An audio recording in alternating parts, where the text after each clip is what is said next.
Halo semuanya, jadi kali ini kita mau ngebahas tentang fisika termal dengan subbab termodinamika. Nah, topik pembahasan di termodinamika ini yang pertama itu ada konsep dasar dari termodinamika, usaha dari termodinamika, proses-proses termodinamika, hukum-hukum termodinamika, dan yang terakhir itu ada siklus termodinamika.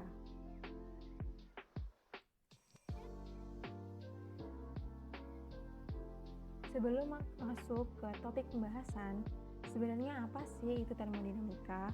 Termodinamika adalah cabang ilmu yang pelajari tentang energi, panas, dan bagaimana energi dan panas saling berhubungan dengan perubahan dalam sistem.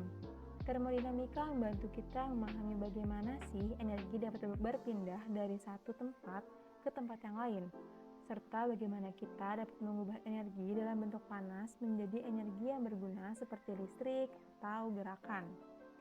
Nah, sebenarnya termodinamika ini sangat dekat dengan kehidupan kita loh. Ketika kamu masak dengan menggunakan kompor, termodinamika berperan sangat penting. Gas yang keluar dari kompor dibakar untuk menghasilkan panas, yang kemudian digunakan untuk memasak makanan. Proses ini melibatkan perpindahan energi dalam bentuk panas dan konversi energi kimia menjadi energi panas yang berguna. Lalu saat kamu menggunakan lemari es atau kulkas, termodinamika juga terlibat loh. Kulkas mampu menjaga makanan dan minuman tetap dingin dengan memindahkan panas dari dalam keluar. Ini adalah contoh penggunaan prinsip termodinamika untuk mengatur suhu dan menjaga makanan tetap segar. Dan ketika kamu menggunakan air panas untuk mandi, termodinamika juga sangat berperan. Air panas dihasilkan melalui pemanasan air dengan menggunakan energi panas. Energi panas ini kemudian ditransfer ke tubuh saat kamu mandi, memberikan perasaan nyaman dan relaksasi. Selanjutnya, sistem pendingin atau AC, yang juga merupakan contoh aplikasi termodinamika dalam kehidupan sehari-hari. AC bekerja dalam menghilangkan panas dari dalam ruangan dan mentransfernya keluar. Ini menghasilkan penurunan suhu di dalam ruangan dan memberikan kenyamanan pada saat cuaca panas. Ketika kamu mengendarai kendaraan juga melibatkan prinsip termodinamika loh. Mesin kendaraan mengubah energi kimia dalam bahan bakar menjadi energi panas dan mekanik yang digunakan untuk menggerakkan kendaraan. Proses pembakaran ini melibatkan konversi energi dan transfer panas. Wah, sangat dekat ya termodinamika dengan kehidupan kita. Sekarang kita masuk ke konsep dasar termodinamika. Ada sistem dan lingkungan. Dalam termodinamika, kita bisa menggunakan contoh panci sebagai analoginya. Sistem termodinamika merupakan suatu ruang terbatas atau sejumlah materi berupa gas yang di dalamnya terjadi proses termodinamika. Sistem bisa dibandingkan dengan panci. Jika panci terbuka, itu seperti sistem terbuka. Artinya, panci dapat berinteraksi dengan lingkungan di sekitarnya. Sedangkan panci tertutup itu mirip dengan sistem tertutup. Sistem tertutup hanya memiliki sedikit interaksi dengan lingkungan. Lalu ada dua jenis sifat sistem. Sifat intrinsik tidak tergantung pada jumlah massa sistem. Contohnya suhu, tekanan udara, dan massa jenis. Sifat ini ada dalam sistem terlepas dari berapa banyak materi yang ada di dalamnya. Lalu ada sifat ekstrinsik tergantung pada jumlah massa sistem. Contohnya berat dan volume, energi dalam, dan entropi. Sifat ini akan berubah sesuai dengan jumlah materi yang ada dalam sistem. Lalu lingkungan dalam termodinamika bisa diibaratkan sebagai area di luar panci. Ketika panci terbuka, lingkungan adalah udara di sekitarnya atau ruang tempat panci berada. Lingkungan memiliki pengaruh pada sistem termodinamika, seperti memberikan atau menerima energi dari sistem. Batas yang memisahkan sistem dari luar sistem disebut dengan lingkungan. Dalam panci, kita dapat melihat beberapa proses termodinamika terjadi. Misalnya saat kita memasak air di dalam panci terbuka, air akan mendidih dan menguap menjadi uap air. Ini adalah contoh proses termodinamika yang terjadi dalam sistem termodinamika kita, yaitu panci.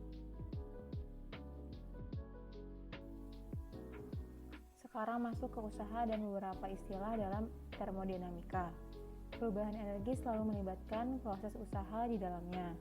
Usaha W yang terjadi pada suatu sistem dapat digunakan untuk mengukur energi yang dipindahkan antara sistem dan lingkungannya.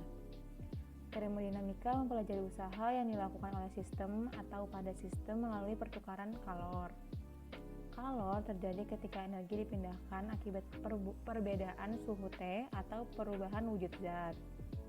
Energi dapat dibagi menjadi dua, yaitu ada energi luar dan energi dalam. Dengan beberapa asumsi sebagai berikut, yaitu ada energi kinetik EK dan energi potensial EP termasuk dalam energi luar. Energi dalam tidak terlihat secara langsung dari luar. Energi dalam terkait dengan aspek mikroskopik zat. Jumlah energi kinetik EK dan energi potensial EP yang terkait dengan atom atau molekul dalam zat disebut energi dalam. Oleh karena itu, energi dalam adalah sifat mikroskopik zat yang tidak dapat diukur secara langsung. Selanjutnya masuk ke proses-proses termodinamika. Yang pertama itu ada proses isobarik, terjadi saat suatu sistem mengalami perubahan dengan mempertahankan tekanan yang konstan. Dalam proses ini, panas masuk atau keluar dari sistem, sementara sistem juga melakukan kerja. Contohnya seperti gambar di bawah ini, yaitu ekspansi gas dalam silinder dengan tekanan konstan. Panas masuk ke gas dan gas melakukan kerja dengan mendorong piston. Di gambar atas, itu ada diagram proses isobarik. Daerah berwarna merah sama dengan usaha W yang dilakukan. Secara sistematis, proses isobarik itu delta P-nya 0 atau delta tekanannya sama dengan 0. Usahanya itu sama dengan P dikali delta V, yang mana P sama dengan tekanan dan delta V sama dengan perubahan volume. Selanjutnya, perubahan energi dalamnya, yaitu delta U sama dengan 3/2 NR delta T. N sama dengan mol delta U perubahan energi, R adalah tetapan gas umum. Selanjutnya itu ada proses isovolume atau isohorik, terjadi ketika suatu sistem mengalami perubahan tetapi volume sistem tetap konstan. Dalam proses ini, tidak ada kerja yang dilakukan oleh atau pada sistem. Contohnya itu seperti panci tertutup mendekati sistem tertutup, merupakan contoh alat yang mengalami proses isohorik walaupun tidak terjadi secara 100%. Di gambar di atas itu ada proses isohorik. Grafiknya berupa garis lurus vertikal karena volumenya tidak berubah. Tidak ada usaha yang dilakukan pada proses isohorik. Secara sistematis, proses isohorik itu delta V sama dengan 0 atau perubahan volumenya sama dengan 0, usahanya itu sama dengan 0, dan perubahan energi dalamnya itu adalah 3/2 N R delta T. Selanjutnya ada proses isotermal atau disebut juga dengan isotermik atau isoteris. Terjadi saat sistem mengalami perubahan dengan tetap mempertahankan suhu yang konstan. Dalam proses ini, panas masuk ke sistem melalui pertukaran kalor dengan lingkungan. Contohnya adalah pemanasan air dalam panci dengan api yang konstan. Grafik di atas itu adalah prosesnya isotermik. Daerah berwarna merah menunjukkan besarnya usaha yang dilakukan gas. Secara sistematis, proses isotermik itu delta T sama dengan 0 atau perubahan suhunya sama dengan 0, lalu usahanya itu sama dengan nRT ln V2/V1 dan delta U nya sama dengan 0. Selanjutnya ada proses adiabatis atau isentrop. terjadi ketika tidak ada pertukaran panas antara sistem dan lingkungannya. Dalam proses ini, perubahan energi terjadi hanya melalui kerja yang dilakukan pada atau oleh sistem. Contohnya saat meniup udara dari mulut. Udara hangat yang berasal dari paru-paru menjadi dingin saat keluar dari mulut karena bergerak dengan kecepatan tinggi. Ada lagi yaitu contoh di AC. Kompresi cepat gas dalam tabung yang terisolasi secara termal. Tidak ada panas yang masuk atau keluar dari sistem, hanya kerja yang dilakukan pada gas. Proses ini terjadi tanpa ada kalor yang masuk atau keluar dari udara atau gas. Lalu, grafik di atas itu proses adiabatis. Dengan warna merah yang diarsir menunjukkan besarnya usaha yang dilakukan. Secara sistematis, proses adiabatik, perubahan kalornya sama dengan 0, usahanya sama dengan 3/2 NR dikurung T1 dikurang T2, dan perubahan energi dalamnya yaitu 3/2 NR delta T. Selanjutnya masuk ke hukum-hukum termodinamika. Ada hukum nol atau hukum keabadian energi, menyatakan bahwa jika benda pertama secara terpisah berada dalam kesetimbangan termal dengan benda kedua dan ketiga, maka benda kedua dan ketiga juga berada dalam kesetimbangan termal. Dengan kata lain, hukum nol mengatakan bahwa jika suatu benda A memiliki suhu yang sama dengan benda B dan benda B memiliki suhu yang sama dengan benda C, maka benda A dan benda C juga memiliki suhu yang sama. Hukum nol termodinamika berguna dalam memahami bagaimana panas dapat mengalir di antara benda-benda yang berinteraksi termal. Misalnya, jika kita memiliki segelas air hangat yang kita letakkan di ruangan dengan suhu udara yang lebih rendah, panas dari air akan berpindah ke udara sekitarnya, sehingga suhu air dan udara akhirnya mencapai kesetimbangan. Selanjutnya ada hukum 1 atau hukum kekekalan energi. Menyatakan bahwa panas yang ditambahkan pada satu sistem sama dengan perubahan energi internal sistem ditambah usaha yang dilakukan oleh sistem. Dengan kata lain, energi dalam suatu sistem dapat berubah dari energi kinetik menjadi energi potensial atau sebaliknya. Namun, total energi dalam sistem tersebut tetap konstan. Dalam kehidupan sehari-hari, hukum 1 ini dapat diilustrasikan dengan contoh seperti ketika kita membakar kayu di dalam perapian. Energi kimia dalam kayu diubah menjadi energi panas dan cahaya ketika terbakar. Meskipun energi berubah bentuk, total energi yang dilepaskan oleh pembakaran kayu tetap sama dengan total energi yang dihasilkan. Selanjutnya ada hukum 2 entropi. Menyatakan bahwa pada proses spontan, entropi dalam sistem terisolir bertambah. Entropi ini dapat diartikan sebagai ukuran ketidakteraturan atau kekacauan dalam suatu sistem. Hukum ini menyatakan bahwa ketika energi mengalir dari suatu sumber panas ke suatu objek yang lebih dingin, sebagian dari energi tersebut akan berubah menjadi bentuk yang tidak dapat digunakan untuk melakukan kerja berguna. Sebaliknya, energi tersebut akan menyebabkan peningkatan entropi sistem secara keseluruhan. Secara sederhana, hukum ini menjelaskan bahwa kejadian alami cenderung menuju keadaan yang lebih acak dan tidak teratur. Misalnya ketika kita melepaskan es batu di suhu dingin ke dalam segelas air hangat. Es batu akan mencair dan mencampur dengan air, menyebabkan peningkatan entropi sistem secara keseluruhan. Hukum kedua ini dapat dinyatakan dalam berbagai cara. Ada pendapat Kelvin Planck, pendapat Clausius, pernyataan aliran kalor, dan pernyataan entropi.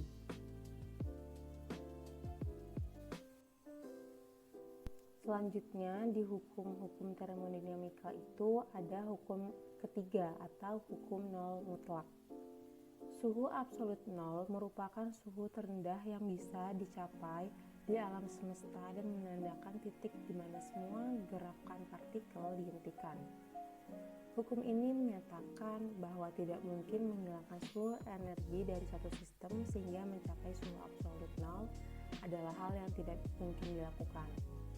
Hukum ketiga termodinamika ini berkaitan dengan konsep suhu mutlak dan entropi pada suhu yang sangat rendah. Hukum ini menyatakan bahwa saat suhu mendekati nol mutlak atau 0 Kelvin, entropi suatu sistem yang sempurna akan mendekati nol.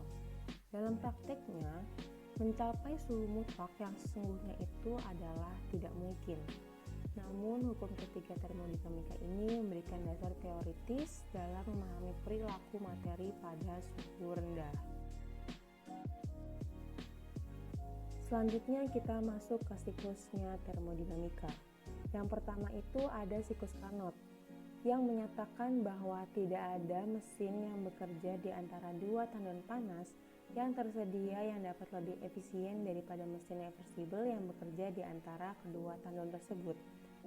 Dengan kata lain, siklus Carnot ini adalah proses di mana gas yang melakukan proses dapat dikembalikan ke keadaan semula atau bersifat reversibel tanpa kehilangan energi sehingga gas dapat melakukan usaha kembali. Siklus Carnot disebut sebagai siklus ideal seperti pada grafik orto di samping yang terdiri dari proses isotermik, yang terdiri dari proses pemuaian isotermis dan penemampatan isotermik. Lalu ada proses adiabatik yang terdiri dari proses pemuaian adiabatis dan pemampatan adiabatik. Nah, siklus Carnot ini merupakan dasar dari mesin ideal, yaitu mesin yang efisiensi tertinggi yang disebut dengan mesin Carnot. Usaha yang dilakukan oleh mesin Carnot adalah W sama dengan Q1 dikurangi Q2 karena Q1 per Q2 sama dengan T1 per T2, maka W sama dengan Q1 dikurung 1 per T2 per T1. Dalam prakteknya dikenal mesin kalor seperti motor bakar, diesel, dan mesin uap. Efisiensi mesin Carnot adalah 1 dikurang T2 per T1 dikalikan dengan 100% atau 1 dikurangi Q2 per Q1 dikalikan 100%. Dengan efisiensi mesin Carnot itu satuannya persen, Q1 adalah kalor yang diserap, yaitu Joule, Q2 adalah kalor yang dilepas. Satuan Joule, T1 adalah suhu reservoir bersuhu tinggi, pakainya derajat Kelvin, lalu T2 adalah suhu reservoir bersuhu rendah, derajat Kelvin. Selanjutnya ada mesin pendingin. Mesin pendingin ini adalah sebuah mesin yang bekerja dalam arah yang berlawanan dengan sistem panas. Pada mesin pendingin, energi digunakan untuk menyerap panas dari area yang dingin dan memindahkannya ke area yang lebih panas. Mesin pendingin ini beroperasi dengan memindahkan kalor dari suhu yang rendah ke suhu yang lebih tinggi dengan melakukan kerja pada sistem. Contohnya adalah penghangat ruangan, air conditioner atau AC, dan kulkas. Hukum termodinamika kedua untuk mesin pendingin ini, sebuah refrigerator tidak mungkin bekerja secara siklis tanpa menghasilkan efek lain di luar serapan panas dari benda dingin ke benda panas. Selanjutnya ada entropi. Hukum kedua termodinamika ini menyatakan adanya proses irreversibel atau tidak dapat balik. Proses reversibel sebenarnya menunjukkan adanya tenaga mekanis yang hilang. Semua proses reversibel menuju ke ketidakteraturan. Misalnya sebuah kotak berisi gas, kemudian kotak menumbuk dinding secara tidak elastis. Gerak gas dalam kotak menjadi tidak teratur, sehingga suhu gas naik. Gas menjadi kurang teratur dan kehilangan kemampuan untuk melakukan usaha. Besar yang menunjukkan ukuran ketidakteraturan adalah entropi. Entropi merupakan suatu fungsi yang tergantung pada keadaan sistem. Entropi suatu sistem berubah dari satu keadaan ke keadaan yang lain dengan definisi delta S sama dengan Q per T. Delta S adalah perubahan ketidakteraturan, Q adalah kalor yang diterima oleh sistem bertanda positif dan kalor yang dilepaskan oleh sistem bertanda negatif dengan satuannya joule, dan T adalah suhu. Entropi umumnya dapat mempengaruhi ruang yang mana substansi akan menyebar. Perubahan ini bisa terjadi pada fase padat ke fase cair dan ke gas, seperti contoh di bawah ini. Kalau teman-teman mau tahu lebih lanjut tentang entropi, teman-teman bisa menonton video dari Veritasium yang berjudul The Most Misunderstood Concept in Physics yang membahas lebih rinci mengenai entropi loh. Terima kasih bagi teman-teman yang sudah menonton video pembelajaran bab fisika termal dengan subbab termodinamika ini ya. Semoga bermanfaat. Bye-bye.